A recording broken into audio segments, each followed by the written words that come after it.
Assalamualaikum warahmatullahi wabarakatuh. Perkenalkan, kami dari kelompok 4. Di sini kami akan melanjutkan materi dari kelompok 3, yakni konsep hadana dalam Islam. Kami di sini beranggota 2 orang, yaitu saya sendiri Prilia Hoirunisa dan teman saya Salsa Hafida Nurlin. Langsung saja saya akan menyampaikan materi pertama. Upah hadana dalam mengasuh anak. Allah Subhanahu wa Ta'ala berfirman dalam Quran surat At-Talaq ayat 6, yang artinya, tempatkanlah mereka para istri di mana kamu bertempat tinggal menurut kemampuanmu, dan janganlah kamu menyusahkan mereka, menyempitkan hati mereka. Dan jika mereka istri-istri yang sudah ditalak itu sedang hamil, maka berikanlah kepada mereka nafkahnya hingga mereka bersalin. Kemudian jika mereka menyusukan anak-anakmu untukmu, maka berikanlah kepada mereka upahnya, dan musyawarahkanlah di antara kamu segala sesuatu dengan baik.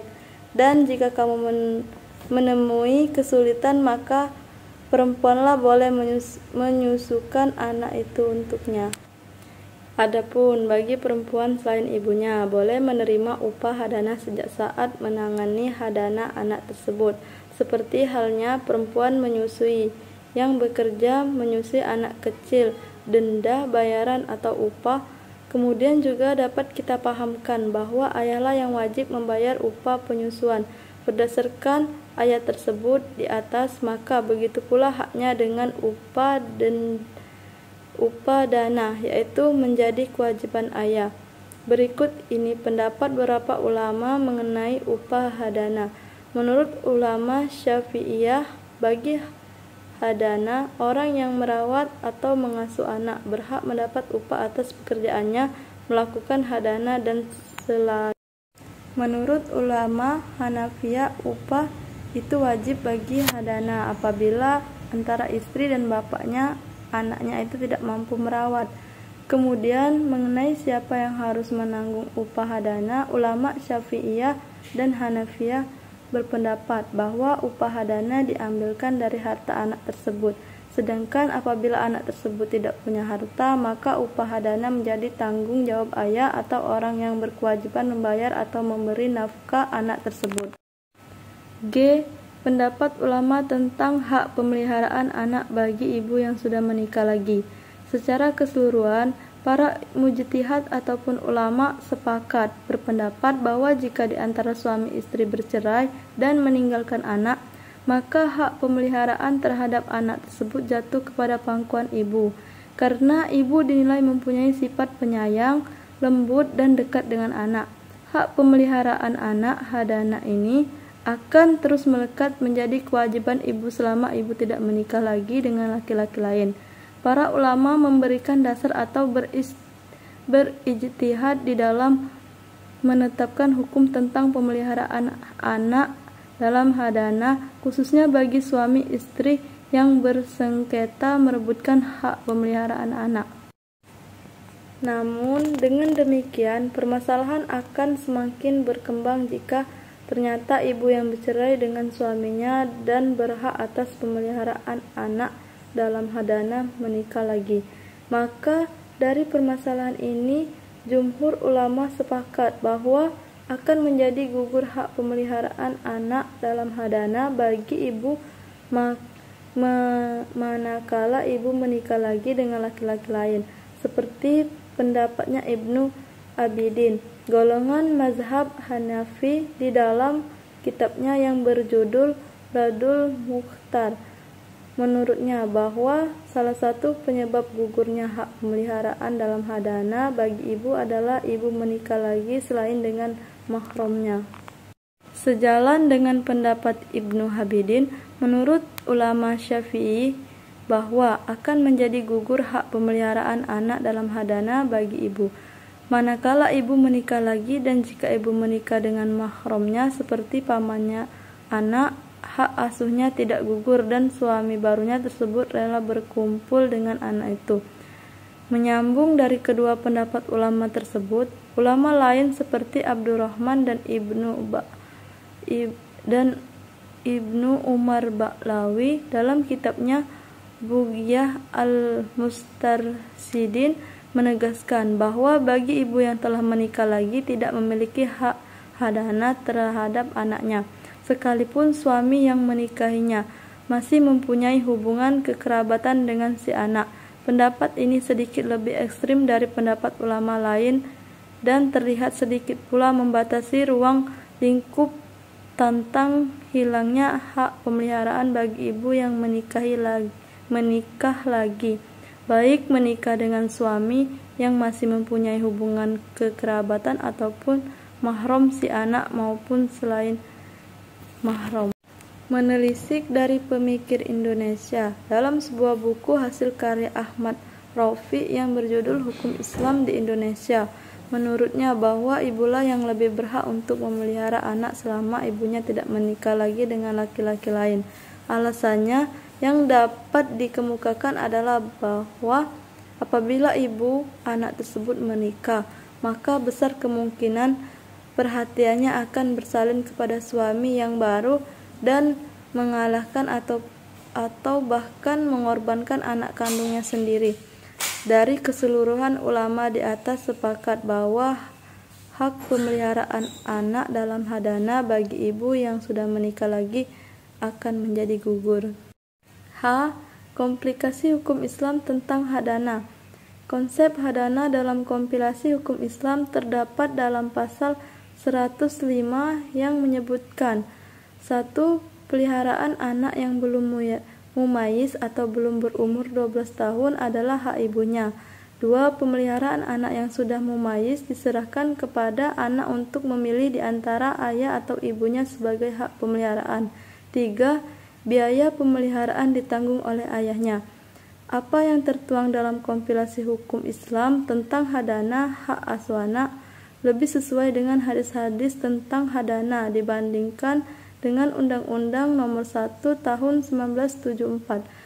Pertama, karena sudah terdapat kata mumayyiz sebagai tolak ukur dalam penyerahan hak hadanah baik ke ayah ataupun ke ibu kedua.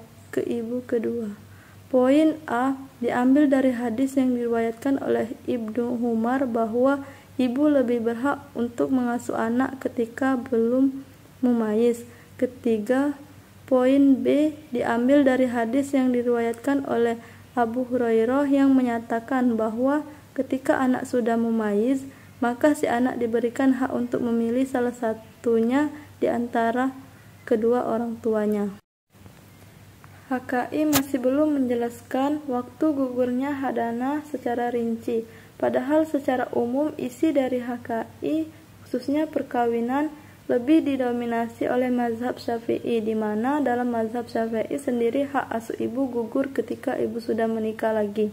Selanjutnya, jika pasal 105 poin A kompilasi hukum Islam diperhatikan, di sana dikatakan pemeliharaan anak yang belum mumayyiz atau belum berumur 12 tahun adalah hak lahirnya. Baiklah, itu saja pemaparan dari materi dari saya. Selanjutnya Salsa yang akan melanjutkan materi. Baiklah, saya di sini akan melanjutkan materi dari Pliri Khairunisa. Konsep hadanah dalam perspektif undang-undang. Tatanan perundang-undangan, terkhusus undang-undang perlindungan anak dibentuk dalam rangka melindungi hak-hak dan kewajiban anak. Hal tersebut dapat kita lihat dalam isi dan kandungan Undang-Undang Perlindungan Anak itu sendiri. Undang-undang ini, Undang-Undang Nomor 23 Tahun 2014, terdiri dari 11 bab. Dari 11 bab itu kemudian dibagi menjadi 91 pasal yang saling menguatkan. Ini membuktikan bahwa pemerintah dalam hal perlindungan anak memberikan jaminan hak dan kebutuhan terhadap anak terkait hak untuk hidup, pendidikan, kesehatan, demikian juga kesejahteraan, dan tak kalah pentingnya juga adalah terkait dengan perlakuan yang baik atau tanpa diskriminasi. Oleh karenanya, ketika semua manusia mengerti bahwa dirinya adalah sebagai makhluk sosial, maka akan timbul rasa saling menyayangi, menghargai antara individu yang satu dengan yang lainnya. Pada dasarnya, ketentuan yang mengatur tentang perlindungan anak tidak hanya terfokus pada Undang-Undang Nomor 35. Undang-undang sebagai pembaharuan atas Undang-Undang Nomor 23 Tahun 2002, ketentuan lain diantaranya Undang-Undang Nomor 4 Tahun 1979 berisi kesejahteraan anak, Undang-Undang Nomor 3 Tahun 1997 tentang pengadilan anak, Undang-Undang Nomor 11 Tahun 2012 tentang peradilan pidana anak, PP Nomor 58 Tahun 2007 tentang mekanisme pengangkatan anak. Berdasarkan peraturan perundang-undang, Undang-Undang Perlindungan Anak, masyarakat bahwa kriteria anak adalah bagi seseorang yang belum mencapai usia 18 tahun termasuk seorang janin anak yang belum dilahirkan. Kemudian yang dimaksud dengan perlindungan anak adalah suatu pekerja yang dilakukan untuk melindungi hak-hak dan harga diri seorang anak agar hidup, tumbuh, dan berkembang serta berpartisipasi dengan baik sesuai dengan harkat dan martabat kemanusiaan, serta mendapat perlindungan dari kekerasan dan diskriminasi. Adapun hak-hak seorang anak dapat diperinci sebagai berikut.